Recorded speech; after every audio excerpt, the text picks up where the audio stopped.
ইয়াশাকে বিয়ে করতে পারলে বেশি খুশি হব। মেরিমি ইয়াশা, ইয়াশার জন্য আমি জামাই সেজে আসলাম। তামিমের সেই এক বল ওরকম ভাবে সেই রিস্ক নিয়ে তার জানের রিস্ক নিয়ে সেই বলটাও ঠেকাইতে পারতো না। তাকে প্রপোজ করব, সে যদি অ্যাকসেপ্ট করে তাহলে আমি অনেক খুশি হব, আর যদি অ্যাকসেপ্ট না করে তাহলে আমি অনেক কষ্ট পাবো।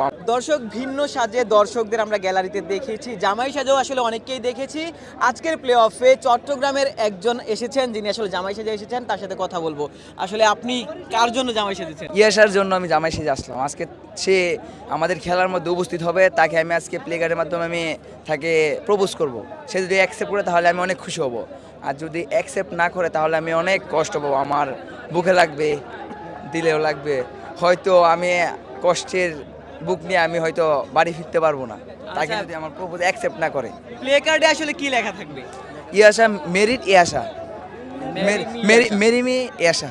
আচ্ছা, আপনি তো এমনিতে চট্টগ্রামের সমর্থক। হ্যাঁ। চট্টগ্রামের সমর্থক। কি মনে হয় আসলে বরিশালকে হারাতে পারবে কিনা? বরিশালকে হারাতে পারবে চট্টগ্রাম। দর্শক আবার না করছেন কেন আসলে?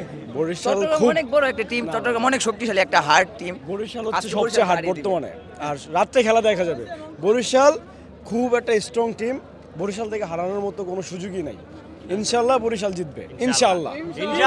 খেলা হবে ইনশাআল্লাহ। আরো অনেক দর্শক দেখতে পাচ্ছি বরিশালের আরো একজন প্লে কার্ড লিখে এনেছেন খান সাহেব। মোরা কিন্তু আপনার সেই ম্যাচগুলো এখনো ভুলি নাই। আসলে কোন ম্যাচগুলো ভুলেন নাই? এই ম্যাচটা হচ্ছে 2018 সালের 15 সেপ্টেম্বর, ঠিক আছে। শ্রীলঙ্কার সাথে যে ম্যাচটা ছিল এশিয়া কাপের কোয়ার্টার ফাইনাল মেবি ম্যাচটা, যে লাস্টে মানে তামিমের যে ইঞ্জুরি হয়ে যে তার কান্না মুখে বিদায়তে সে হসপিটাল থেকে আবার আসছে, অনেক কান্না করছে। যে আমরা তার জন্য আমরা এখনও সেই ম্যাচটার জন্য মানে আবেগে ভাসতেছে, যে সে যদি ওই লাস্ট ওভার যদি মুশফিককে যদি সহযোগিতা না করতো তাহলে মুশফিককে বড় টোটাল টার্গেট করতে পারতো না। আর তামিমের সেই এক বল ওরকমভাবে সেই রিস্ক নিয়ে তার জানের রিস্ক নিয়ে সেই বলটাও ঠেকাইতে পারতো না। সো আমি আবার বলবো, এখনও বলছি তামিম ভাই, আপনার সেই ম্যাচটা আর সেই বলটা আমার এখনও দিল বেজে আছে। বাট আপনাকে দেখতে পারি নাই, কিন্তু আমি সেই ম্যাচটা নিয়ে এখনও আপনাকে অনেক আফসোস করছি যে আপনি আমার দেশের জন্য, আপনার দেশে মানে আমার দেশের জন্য সবার জন্য ওই লাস্টের বলটা আপনি খেলতে পারছেন। তো ধন্যবাদ। কি মনে হয় আসলে তামিম গতবার বরিশালকে জিতিয়েছিলেন, এবার কি আসলে জিতাতে পারবেন কি? হ্যাঁ, আফকোর্স ইনশাল্লাহ আমি বলতে পারবো যে গতবার আমরা চ্যাম্পিয়ন হয়েছি, বাট এখনও চ্যাম্পিয়ন আছি। ফার্স্টে সবাই বলছিল, বিশেষ করে রংপুর বলছে যে আমরা জিততে পারবো না, আমাদের বুড়ো টিম, বিশেষ করে নাফিজা কামালের মেয়ে, সে বলছিল এই কথা। বাট সেই কথা আমরা পাত্তে দিয়ে উঠে তাকে দেখিয়ে দিয়েছি।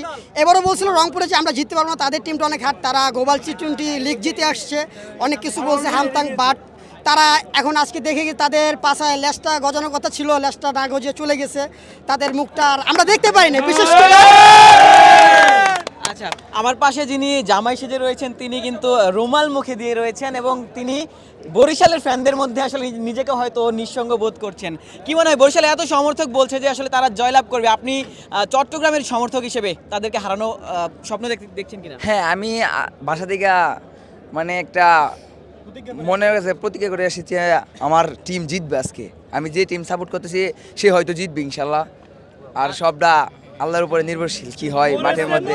চট্টগ্রাম জিতলে বেশি খুশি হবেন নাকি ইয়াশাকে বিয়ে করতে পারলে বেশি খুশি হবেন? ইয়াশাকে বিয়ে করতে পারলে বেশি খুশি হব।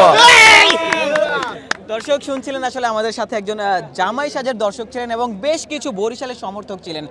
বিপিএলটা কিন্তু জমে উঠেছে, প্লে অফের শেষ ম্যাচটা কিন্তু একটু পরে শুরু হবে, এবং সেখানে চট্টগ্রামের প্রতিপক্ষ তামিমের বরিশাল। আশিক সারোয়ার, নিউজ 24।